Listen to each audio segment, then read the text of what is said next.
Assalamualaikum warahmatullahi wabarakatuh. Waalaikumsalam warahmatullahi wabarakatuh.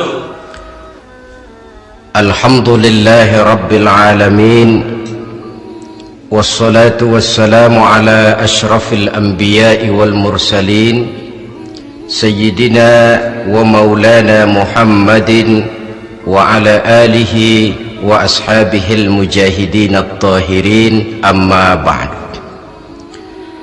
Saudara hadirin kaum muslimin rahimakumullah, sebagai yang kita maklum bahwa Islam bertujuan memelihara kemuliaan manusia yang diciptakan fi ahsani taqwim, dalam bentuk yang paling sempurna. Arak atau minuman keras jelas merupakan hal yang merusak dari berbagai aspek kehidupan, entah kesehatan tubuh, entah pertumbuhan akal, ketentraman rumah tangga, ketentraman masyarakat, bangsa dan negara.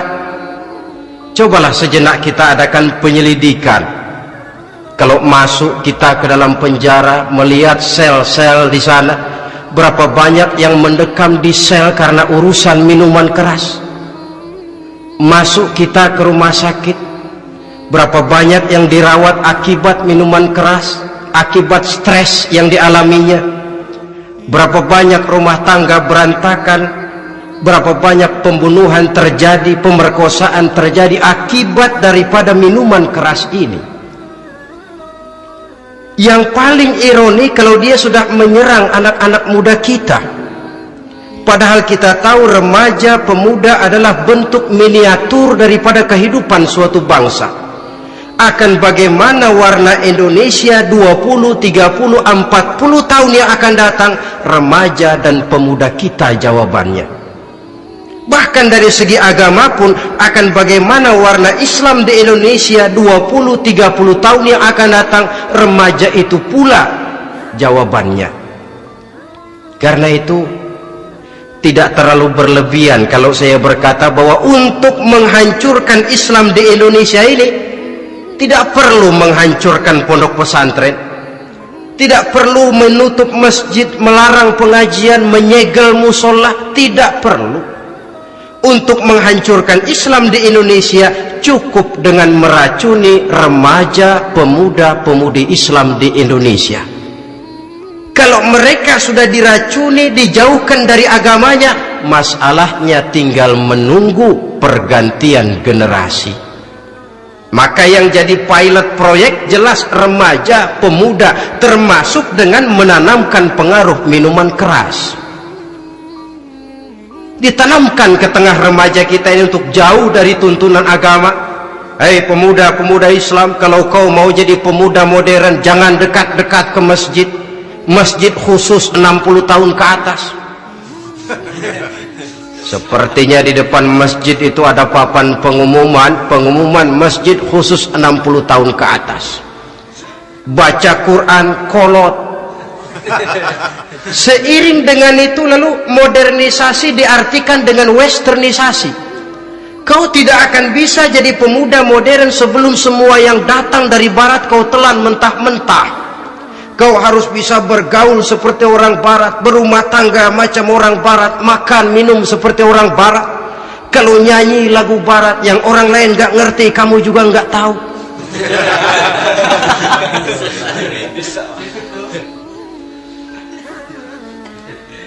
Anutlah itu free love yang pada gilirannya akan mengarah kepada free sex alias samenleven. Isaplah itu ganja, morfin, narkotik. Jikalau sudah terlena kita dengan itu, maka kehancuran suatu bangsa sesungguhnya sudah dimulai. Penyakit minuman keras ini bukan cuma penyakit zaman ini. Masyarakat yang dihadapi oleh Rasulullah Sallallahu Alaihi Wasallam 14 abad yang lalu juga masyarakat yang kemaruk dengan minuman keras.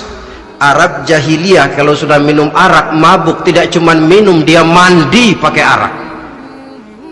Sistem pendidikan yang disampaikan Islam bijaksana. Mula-mula diberikan gambaran bahwa arak itu walaupun ada manfaatnya tapi ada bahayanya, dan bahayanya jauh lebih besar daripada manfaatnya. Tahap kedua diberikan pesan jangan mendekati solat dalam keadaan mabuk. Padahal solat 1 hari 1 malam 5 kali, artinya makin jauh saja dia dari arak itu.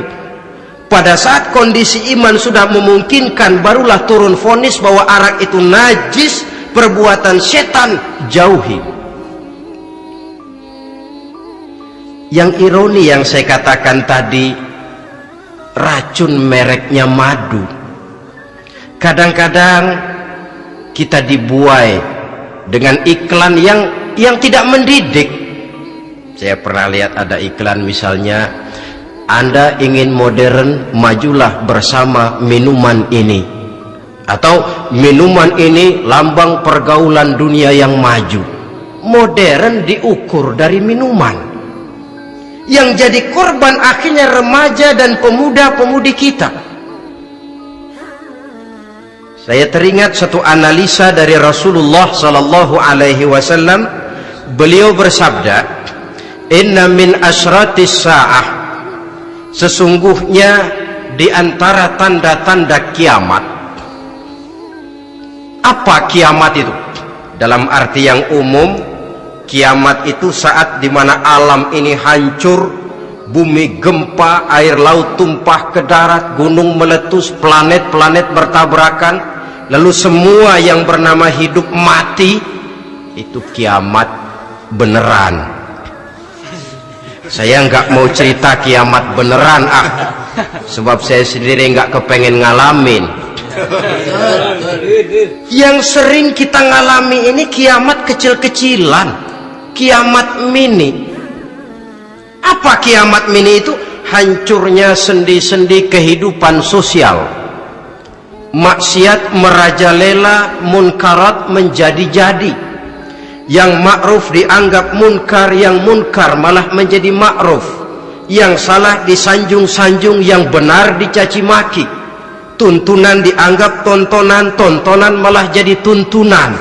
Kan kiamat kalau sudah begitu. Penjungkiran nilai. Kenapa hal semacam ini bisa terjadi? Penyebabnya kata Nabi, pertama ayyurfa'al ilmu. Ilmu diangkat oleh Allah. Bagaimana cara Allah mengangkat ilmu dan apa maksudnya itu? Allah mengangkat ilmu itu, saudara, caranya pertama dengan mewafatkan ulama. Makin banyak ulama wafat, makin banyak ilmu ditarik.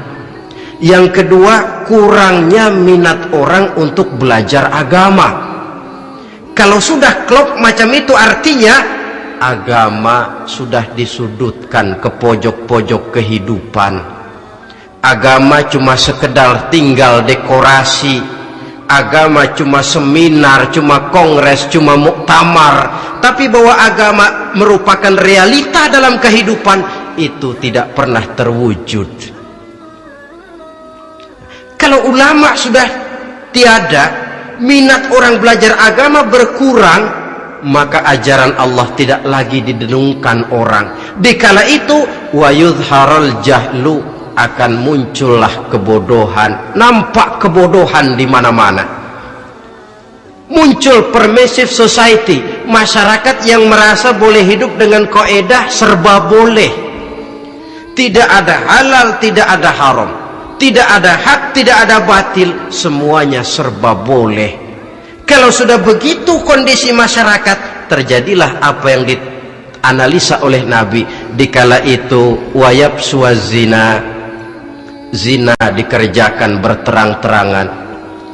Orang sudah tidak punya malu, hidupnya sudah pakai prinsip punya kuping, kuping kebo, punya muka, muka tembok, punya kulit, kulit badak. Kalau juga dikasih tahu, malu dong kau tinggal serumah belum nikah. Malu sama siapa? Masyarakat. Allah, masyarakat cuek aja.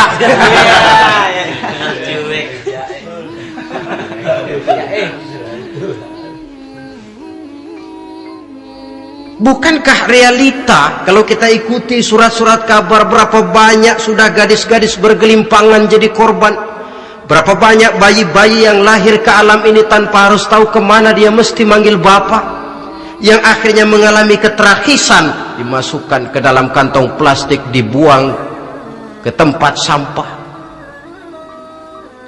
Kalau itu sudah terwujud, muncul efek negatif yang kedua, wa yushrabal khamr, arak, minuman keras jadi kebanggaan. Anak muda belum nyohor kalau belum bisa mabuk, yang nggak mabuk dianggap kolot. Kampungan loh, bikin malu, baru kena segelas saja udah miring, cengeng. Temen kita no hebat, sampai nyungsep di got. Yang nyungsep hebat. Ya kalau cuma yang hancur kehidupan pribadi, tapi kalau sudah menyangkut masa depan, yang berarti masa depan suatu generasi adalah merupakan masa depan daripada suatu bangsa.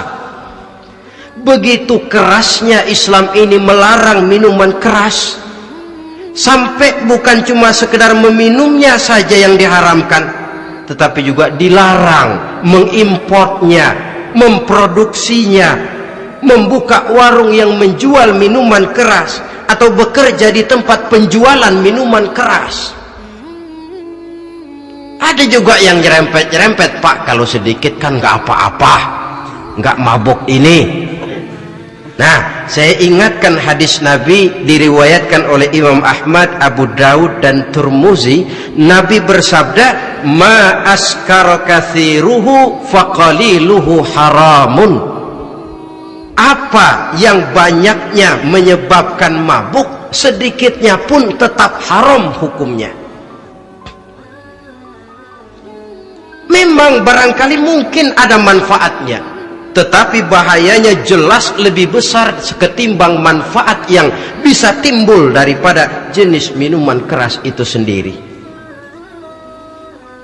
Dalam hadis lain Nabi pesankan, man kana yu'minu billahi wal yawmil akhir fala yaq'udu ala ma'idatin taduru 'alaiha al-khamru.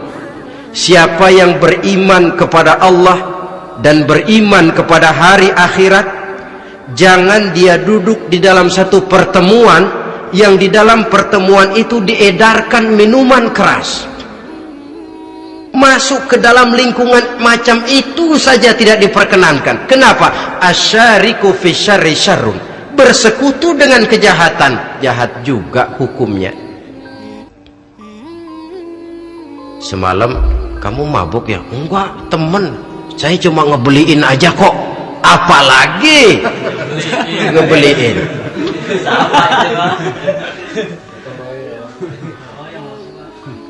Sebab apa?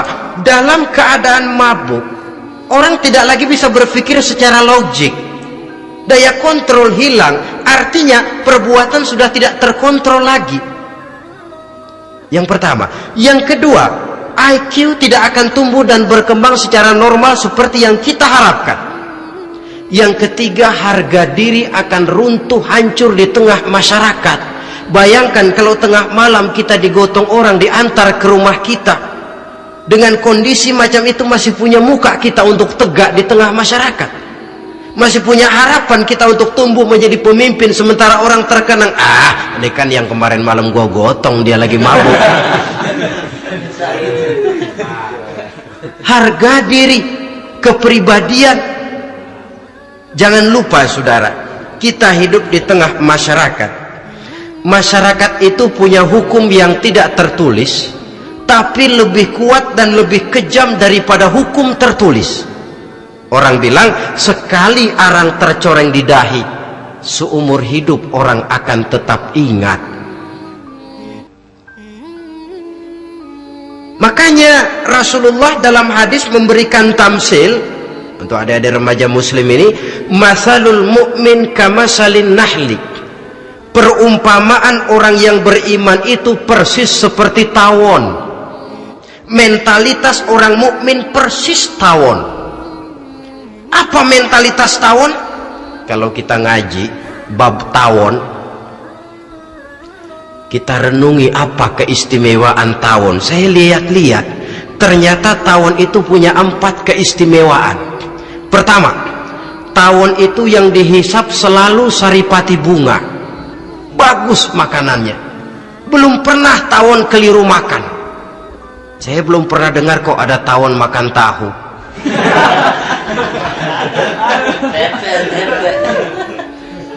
Yang dimakan selalu saripati bunga. Artinya apa? Orang mukmin perutnya itu perut selektif. Yang dimakan yang baik-baik, yang diminum yang baik-baik. Yang baik menurut agama itu adalah yang halal, thayyibat.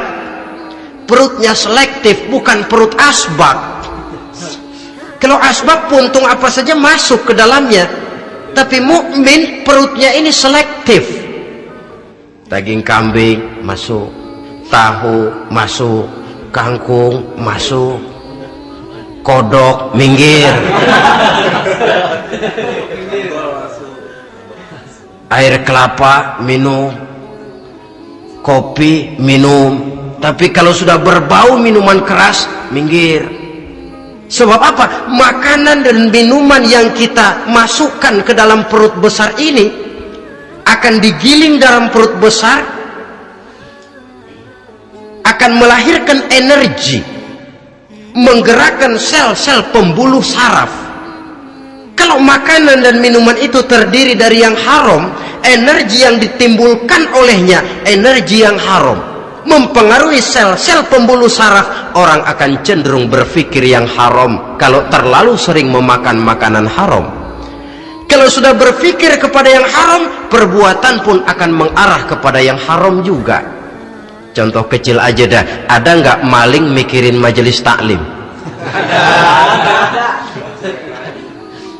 Karena yang dimakan lebih banyak yang haram, yang dipikir paling-paling nanti malam rumah siapa lagi nih ya?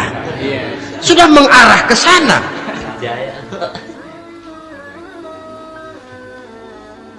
Saripati bunga yang dimakan tawon itu. Lalu tawon yang kedua saya lihat yang dikeluarkan selalu madu. Artinya apa? Orang mukmin itu kalau dia berkata, perkataannya mengenakan orang. Kalau dia berbuat, perbuatannya membawa manfaat bagi orang. Kalau kakinya melangkah tentu ke tempat yang ada gunanya. Yang dikeluarkan madu, bukan racun. Indah tawon itu. Yang ketiga, tawon saya lihat kemanapun dia hinggap tidak ada dahan patah. Artinya apa? Orang mukmin dimanapun dia tinggal, kemanapun dia pergi, pantang jadi biang kerok buat lingkungannya, pantang menimbulkan kerusuhan dan keonaran. Tidak ada cabang patah dimanapun tawon hinggap. Tapi juga yang keempat, saya lihat-lihat tawon itu jangan coba-coba diusik. Satu kali dia diusik, kemana orang lari? Nyilem masih ditungguin. Tawon. Tapi kalau nggak diusik, nggak ada tawon usil ke pasar nyariin orang. Ketika dia diusik, inilah saatnya saya harus mempertahankan kehormatan diri saya. Dia pun bangkit. Artinya apa? Orang mukmin tidak boleh nyari-nyari musuh, tapi ketemu musuh tidak boleh lari. Musuh jangan dicari, bertemu pun jangan lari.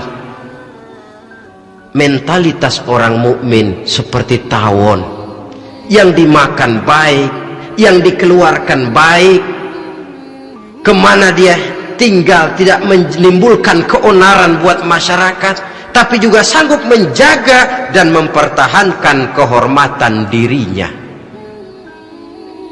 Kalau konteksnya dengan masalah yang sedang kita bicarakan, minuman keras, saya katakan tadi, kita kadang-kadang salah pilih, tertipu oleh racun yang bermerek madu. Ada minuman empuk, nyari yang keras, salah pilih. Ketahuan orang bikin pel buat anjing, manusia yang nelen. Akhirnya miring kayak anjing. Saudara, mari kita renungi An-Nisa ayat 140. Allah Subhanahu wa ta'ala mengingatkan, qad nazzala alaikum fil kitabi an idza sami'tum ayati llahi yukfaru biha wa yustahza'u biha fala taq'udu ma'ahum hatta yakhudu fi haditsin ghairi innakum idzam misluhum. Sungguh, kata Allah, telah diturunkan kitab Al-Quran ini kepada kamu, yang apabila kamu dengar ayat-ayat Allah itu diingkari orang, diejek-ejek orang, fala taq'udu ma'ahum, jangan kamu duduk bersama orang-orang semacam itu. Bagaimana mengejek ayat-ayat Allah? Misalnya, tahu kalau minuman keras itu diharamkan, tapi masih minum juga, itu kan mengejek ayat namanya. Duduk di majelis semacam itu dilarang oleh Quran. Kenapa? Innakum izam misluhum. Kalau kamu juga duduk di majelis semacam itu, kau dan mereka sama saja, kata Quran. Sama saja. Tahu kalau minuman yang memabukkan itu diharamkan agama, tapi diminumnya juga mengejek ayat Allah. Duduk di tengah kelompok mereka berarti ikut mengejek ayat Allah. Dekat saja pun jangan, entahlah lagi sampai meminumnya. Maaf, bukankah Allah menurunkan Al-Quran kepada manusia, kata Imam Al-Ghazali, persis, maaflah, seperti gubernur berkirim surat kepada Pak Lurah. Dalam suratnya Pak Gubernur bilang, Pak Lurah, tolong carikan tanah di daerah Kebayoran untuk sekolah 6.000 meter. Pak Lurah dapat surat dari Pak Gubernur, bangga bukan main. Itu surat sore, pagi, siang, malam dibaca, ditaruh di tempat yang tinggi, diberikan minyak wangi, mau diambil dicium dulu, dibawa dengan penuh hormat dan hati-hati. Tapi tanah yang dipesan Pak Gubernur tidak dicari-cariin. Penghargaan macam apa ini? Nanti gubernur cek, Pak Lurah, siapa? Sudah terima surat saya? Sudah Pak, sudah. Bagus. Lalu bagaimana? Aduh Pak, surat Bapak sore, pagi, siang, malam saya baca. Bagus. Apalagi Lurah? Surat Bapak saya taruh di tempat yang tinggi Pak. Saya pakaiin minyak wangi, mau saya ambil, saya cium dulu, saya bawa dengan penuh hormat dan hati-hati. Bagus Lurah, kau memang hormat sama atasan. Cuman Lurah, tanahnya udah dicariin belum? Nah yang itu belum tuh Pak, belum. Kata gubernur, bagus Lurah, besok berhenti lo ya.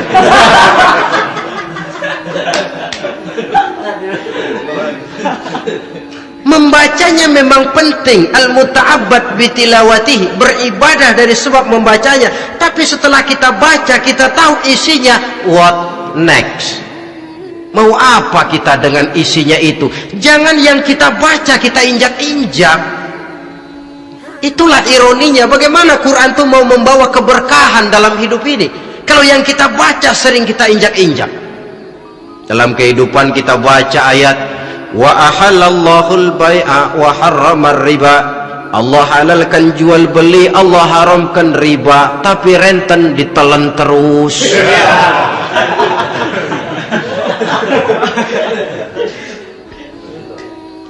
Kita baca ayat, wa'tasimu bihablillahi jami'an wa la tafarraqu.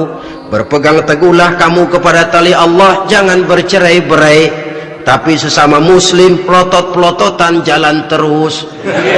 Janganlah yang sesama muslim kadang-kadang yang mengklaim dirinya sebagai pemimpin Islam kelihatannya juga sikut-sikutan jalan terus.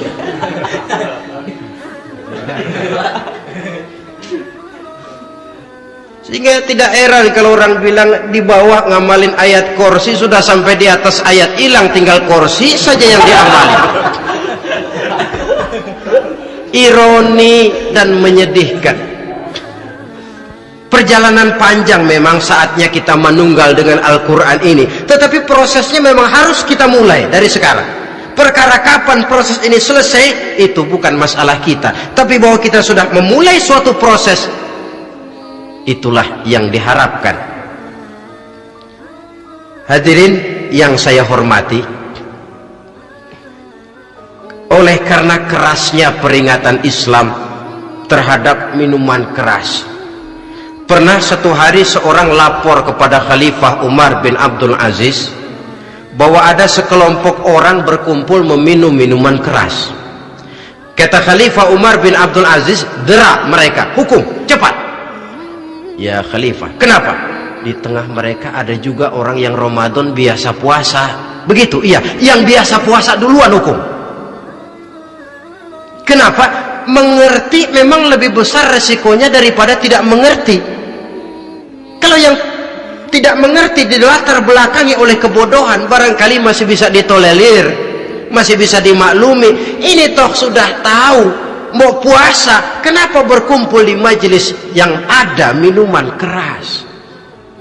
Tapi memang kelompok ini kan memang selalu ada. Kita lihat dalam masyarakat itu kan ada 4 kelas itu. Pertama, ada orang yang tahu perintah dan tahu larangan. Ini the first class, kelompok terbaik. Perintah tahu dia kerjakan, larangan tahu dia jauhi. Ini orang terbaik. Yang kedua, ada orang tahu perintah tapi tidak tahu larangan. Perintah tahu, larangan tidak tahu. Sholat mau, puasa mau, zakat fitrah bayar, nyolong mau, mabuk ayo. Perintah tahu tapi larangan tidak tahu, akhirnya semua dikerjain. Barangkali yang rada bingung malaikat bagaimana nyatatnya ini, kotor absen. Gelas yang ada di hadapan saya ini, kalau semua diisi air putih macam ini, kan jelas bisa diminum orang. Kalau semua diisi bensin, jelas bisa diminum motor. Tapi kalau separuh diisi air putih, separuh diisi bensin, kacau. Kalau gelas yang ada di hadapan saya ini sepenuhnya diisi air putih, jelas bisa diminum orang. Kalau sepenuhnya diisi bensin, juga jelas bisa diminum motor. Yang repot kalau separuh diisi air putih, separuh diisi bensin, kacau statusnya. Orang minum mabuk, motor minum pun mogok. Dijual juga tidak laku, barang campuran. Inilah makna pernyataan Allah, wala talbisul haqqa bil batil. Jangan kamu campur adukan antara yang hak dan yang batil. Perintah dikerjakan, larangan pun dikerjakan juga. Kelompok ketiga, ada pula manusia yang tahu larangan tapi tidak tahu perintah. Larangan tahu tapi perintah tidak tahu.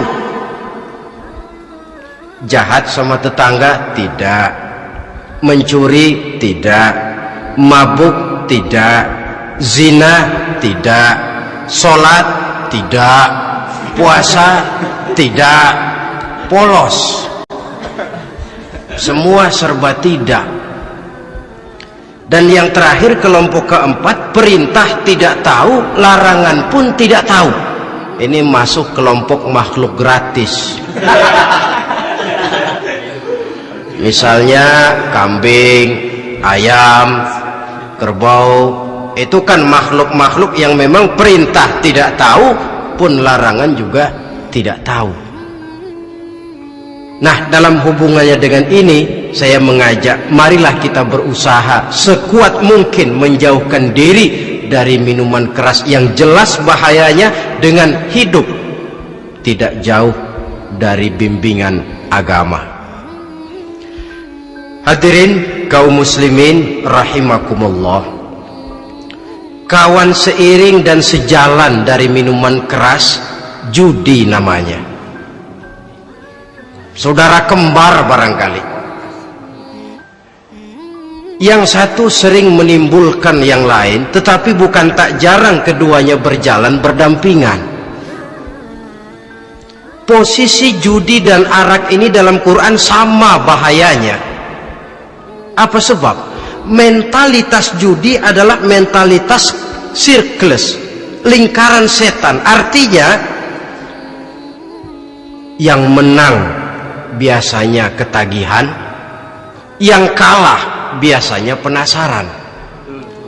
Ini yang menyebabkan orang tidak mau berhenti. Kalau dia menang, dia ingin mencoba untuk menang dalam jumlah yang jauh lebih besar lagi.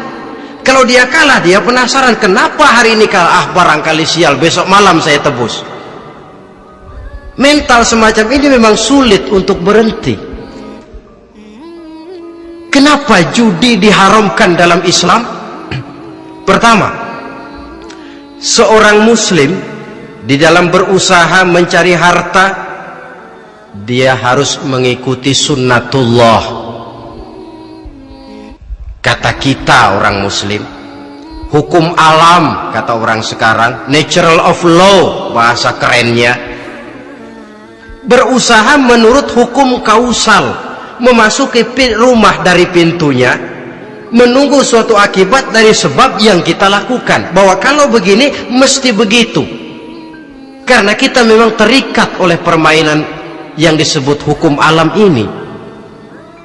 Hidup bukan undian, jangan mengharap untung besar tanpa mau peras keringat. Satu pagi Khalifah Umar bin Khattab radhiyallahu an masuk ke masjid. Beliau lihat ada orang sedang berdoa khusyuk betul.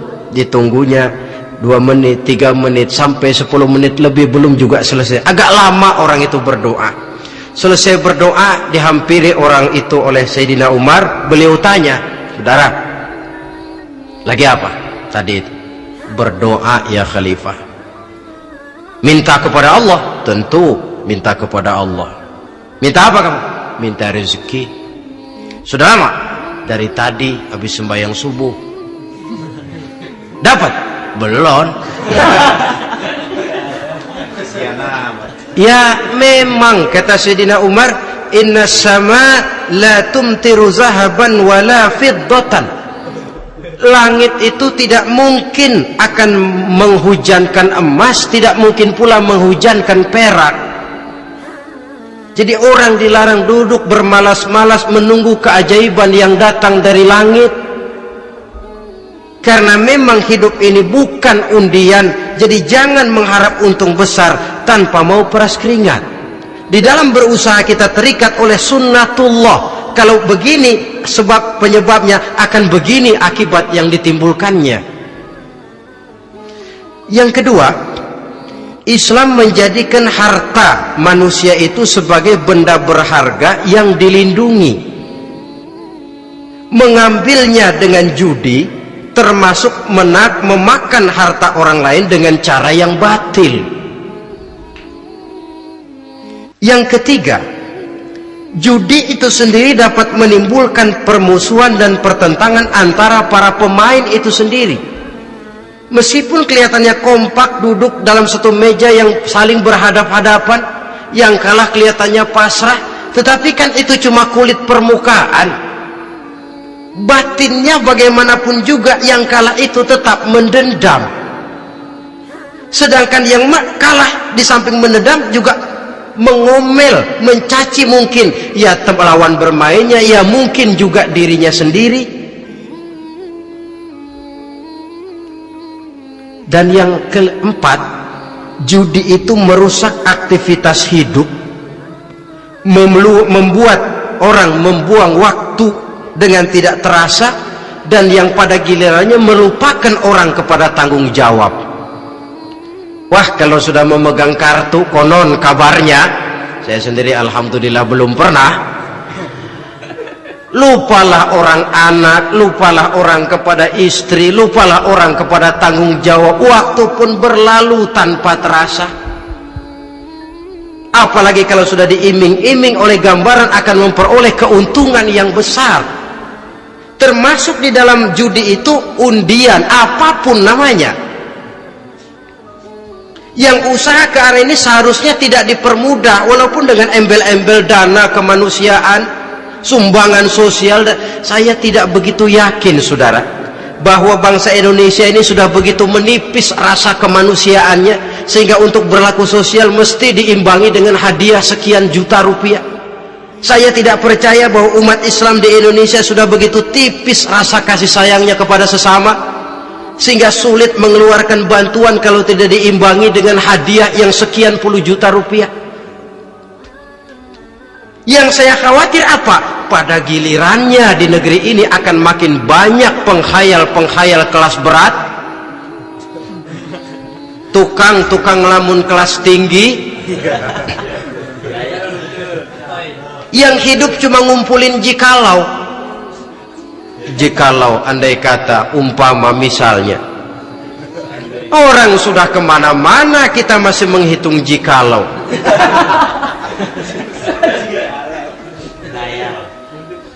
Orang boleh saja mengharap burung terbang tinggi, tapi punai di tangan jangan dulu dilepas. Artinya idealisme silahkan terbang setinggi langit, tapi kaki harus tetap berpijak di alam realita. Bahwa memang lebih baik makan singkong dalam kenyataan daripada makan roti tapi ngimpi.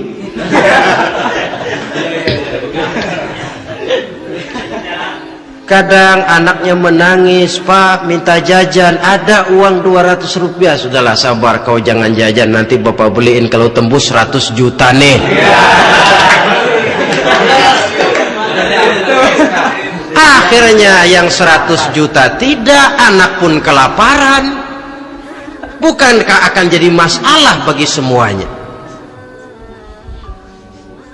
Belum lagi rasa sayang kepada harta yang sudah dia miliki, entah itu tanah, rumah, kendaraan. Kalau sudah kadangkala di meja judi, hilang rasa sayang kepada benda itu.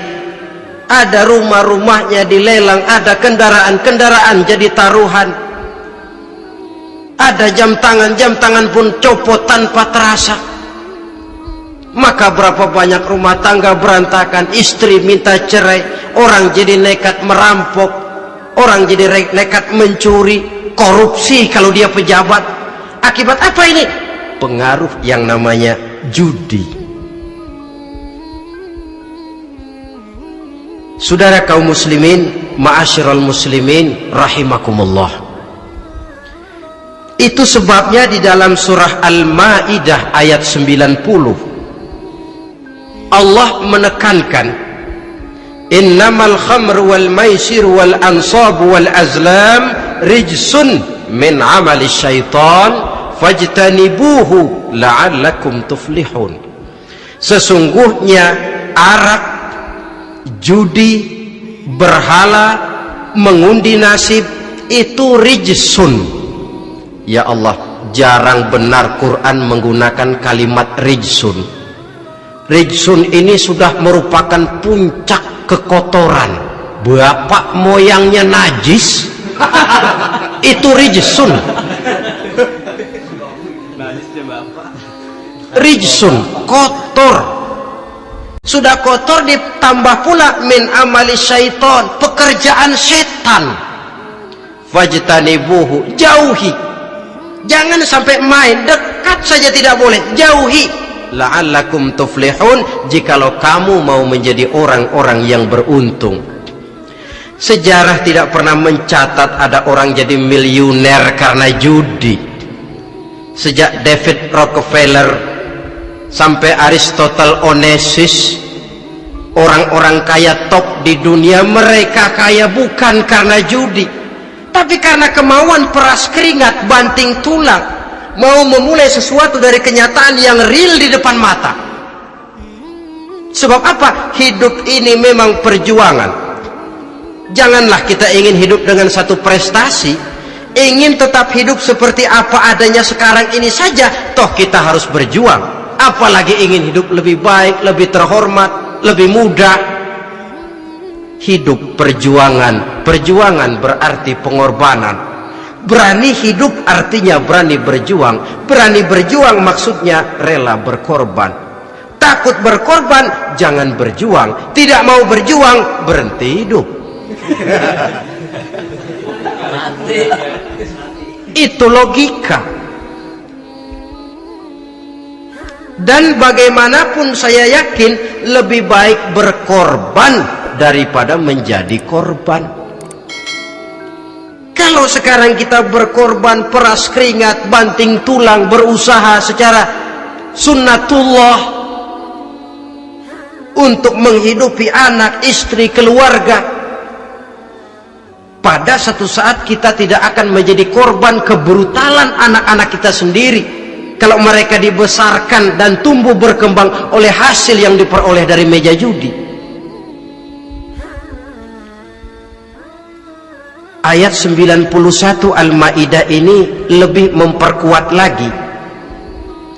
Kalau itu arak, judi, berhala, mengundi nasib adalah perbuatan setan, sebenarnya setan mau apa sih? Ayat 91 menegaskan, innama yuridu syaitanu ayyuqi'a bainakumul adawata wal baghdha'a fil khamri wal maisir. Yang dimaui setan itu tidak lain supaya dengan arak dan dengan judi timbul rasa permusuhan, sikap memusuhi, saling marah di antara kamu. Coba, biasanya dalam meja judi sudah loyo, waktu juga sudah berlarut-larut, yang menang mau berhenti, apa yang kata yang kalah? Berhenti dah, gue wacok loh. Enak bener, gue lagi kalah, lo berhenti. Coba, kira-kira kapan akan selesai permainan? Akan timbul permusuhan, akan timbul rasa dendam, kesumat yang ditanamkan oleh setan. Karena memang baik arak, baik judi, baik berhala, baik mengundi nasib, itu semua permainan-permainan setan yang diberikan kepada kita untuk kita ikut andil bermain di dalamnya. Tatkala kita ikut terkena jerat setan, tertawalah mereka. Kenapa? Oh, makin banyak teman saya di neraka. Maaf, setan itu kan sudah tahu vonisnya. Ketika dulu dedengkotnya yang namanya iblis terusir dari surga, itu bikin semacam perjanjian dengan Allah. Tuhan, kenapa iblis? Gara-gara Adam saya terusir dari surga. Maka sejak saat ini Adam dan seluruh keturunannya adalah musuh bebuyutan saya. Saya akan gelincirkan mereka dari jalan. Silahkan iblis, goda mereka, tapi kau tidak akan mungkin bisa menggoda mereka kalau hamba-hambaku itu menjadi hamba yang ikhlas. Hanya hambaku yang ikhlas yang tidak mungkin kamu goda, yang lain barangkali bisa. Sejak saat itulah iblis memproklamirkan permusuhan, dan dia sudah tahu betul vonisnya neraka. Tugas dia sekarang bagaimana mengumpulkan teman sebanyak-banyaknya ke dalam neraka. Hamba Allah saja yang tidak tergelincir kepada minuman keras dan judi. Hamba Allah yang ikhlas itu bagaimana? Yang ikhlas menjadi hamba Allah dalam arti kata dan perbuatannya memang mencerminkan bahwa dia hamba Allah. Maaf, di zaman sekarang ini kan banyak orang cuma berkata saya hamba Allah mulutnya, tapi perbuatannya membuktikan dia hamba setan, hamba dunia, hamba harta, budak jabatan, budak nafsu. Tidak sesuai antara ucapan dan perbuatan. Sebab itu kata-kata hamba Allah kalau keluar dari mulut manusia itu murah, soalnya ngaku siapapun bisa. Tapi diakui atau tidak, ini yang kita belum tahu. Ada juga orang berdalih, saya kan masang kalau dapat nanti mau nyumbang masjid. Barangkali aja kalau nyumbang masjid disoriin dikit sama Tuhan.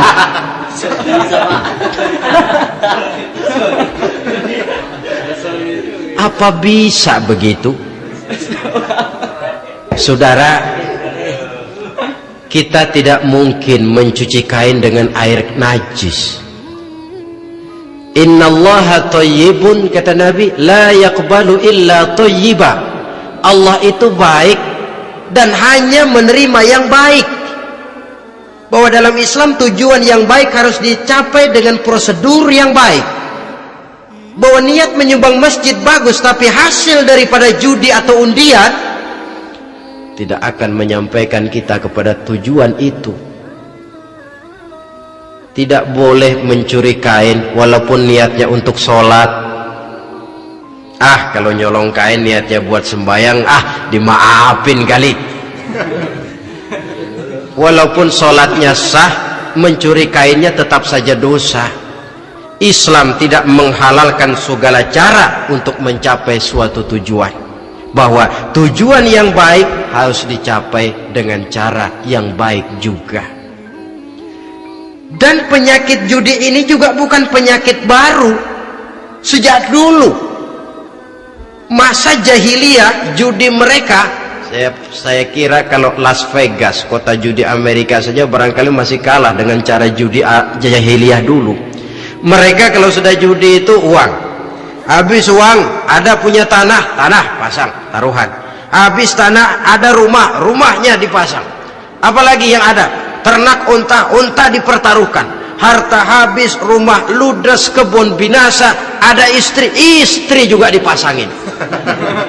Judi.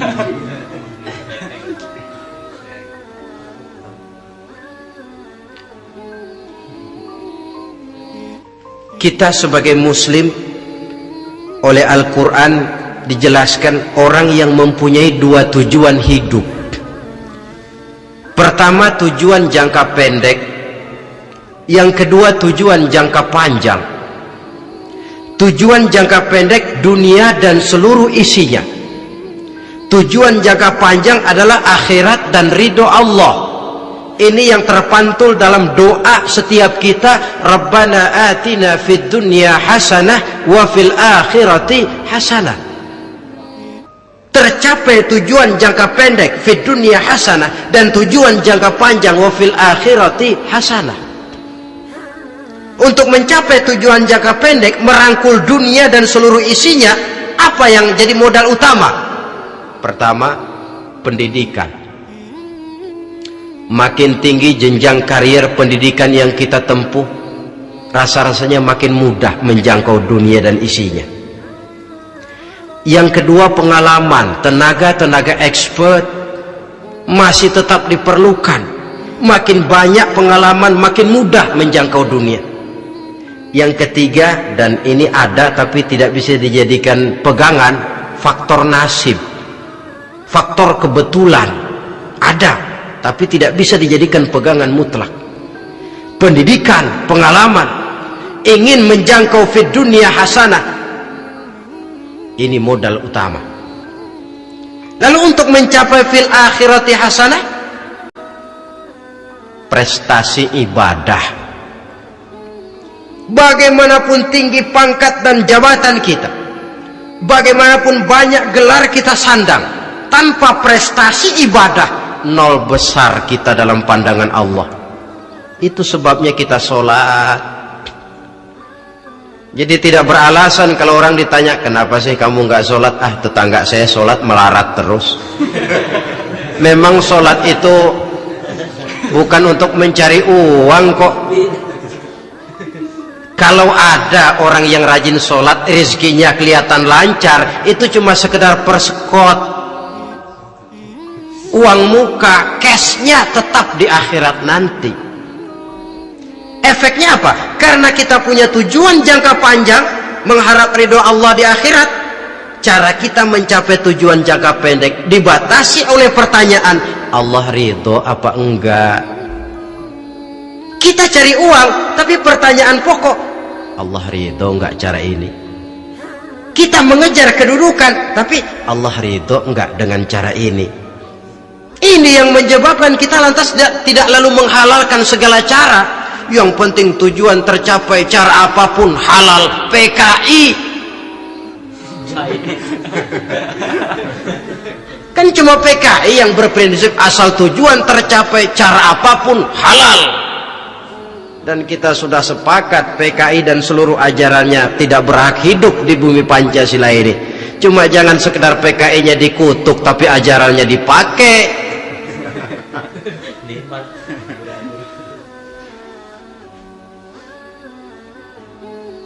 Nah, untuk mencapai dua tujuan ini, Islam mengajarkan sistem keseimbangan. Sehingga Nabi sabdakan, "I'mal lidunyaka ka'annaka ta'ishu abada, wa'mal li akhiratika ka'annaka tamutu ghada." Bekerjalah buat duniamu seolah-olah kau akan hidup untuk selamanya, tetapi bekerjalah untuk akhiratmu seolah-olah kau akan mati besok. Jadi kalau kita sudah sholat menghadap Allah, usolli fardal maghrib, Allahu Akbar, ingat seolah-olah kita akan mati besok supaya timbul khusyuknya. Tapi kalau kita sudah bekerja, kuliah, bekerja, belajar di tempat tugas, ingat seolah-olah kita akan hidup selamanya supaya timbul gairah kerja. Jangan dibalik. Di kantor ingat mati, lemas terus. Ngapain kerja sungguh-sungguh bakalan mati. Lagi sholat ingat Duta Merlin, Altiron Plaza, ya kacau, salah pasang, tidak pada tempatnya. Untuk mencapai fid dunya hasanah ini, Islam mengajarkan tempuh jalur yang mengikuti sunnatullah. Itu yang dihargai oleh agama. Terikat oleh hukum kausal bahwa kalau ini yang saya usahakan hasilnya akan begini. Perkara nanti hasil tidak seperti yang kita harapkan, baik sangkalah kita kepada Allah. Sebab kita tidak tahu rahasia apa di belakang itu. Kadang orang mengeluh, habis saya rajin sholat tapi rezeki seret, berhenti aja dah. Kita tidak tahu rahasia di belakang itu. Pernah hadirin, satu hari seorang petani, dia selesai bekerja di ladang, istirahat. Dia tidur di bawah sebuah pohon beringin. Di sebelah pohon beringin itu ada pohon labu.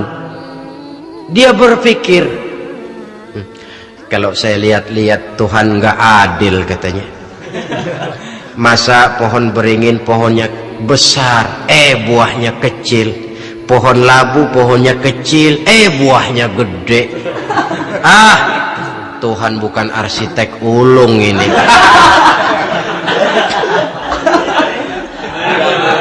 Mestinya supaya enak dilihat, beringin yang pohonnya besar buahnya sebesar buah labu. Pohon labu yang pohonnya kecil buahnya kecil saja sebesar buah beringin. Tidak adil Tuhan. Baru dia selesai berpikir Tuhan tidak adil, jatuh sebutir buah beringin tepat menimpa hidungnya. Dia terkejut. Astagfirullahalazim. Kalau begitu saya sadar katanya, Tuhan benar-benar adil. Coba kalau buah beringin segede buah labu, waduh kayak apa muka saya ini.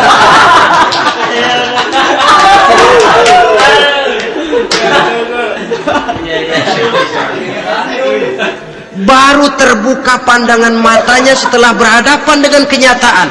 Baru keluar respek. Allah benar-benar adil.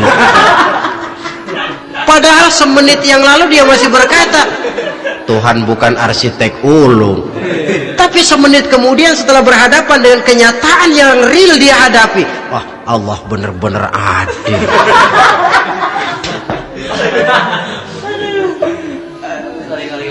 Itulah kehidupan ini.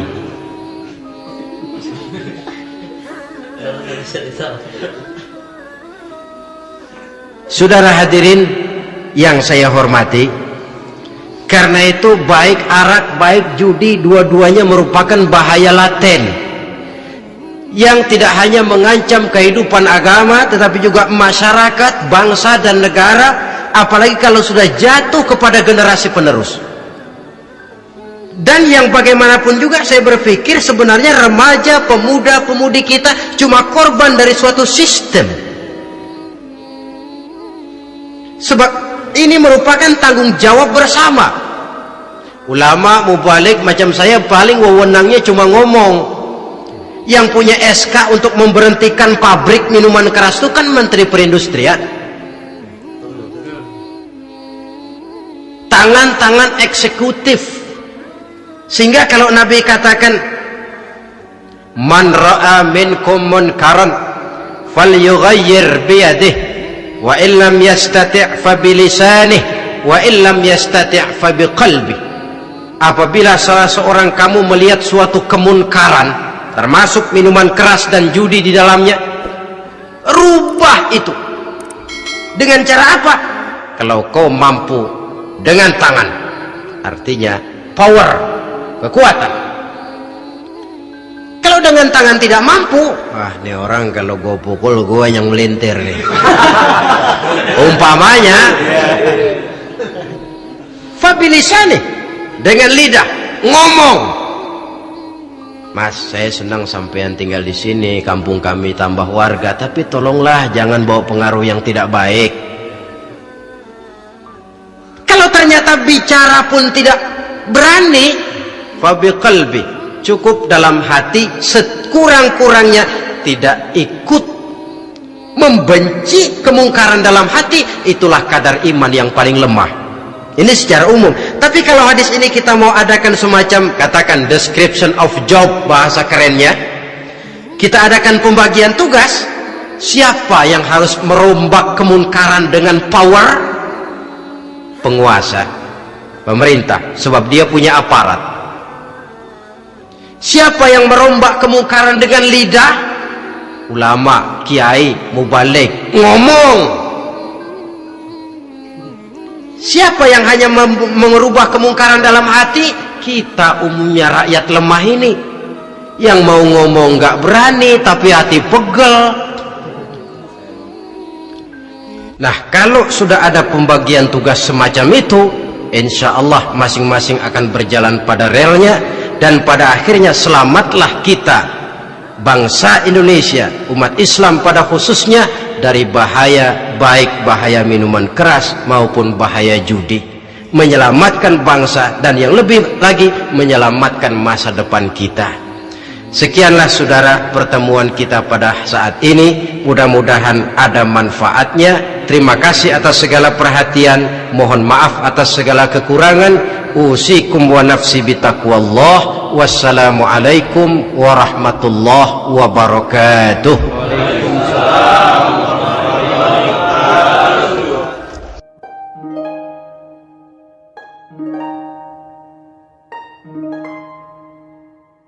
Thank you.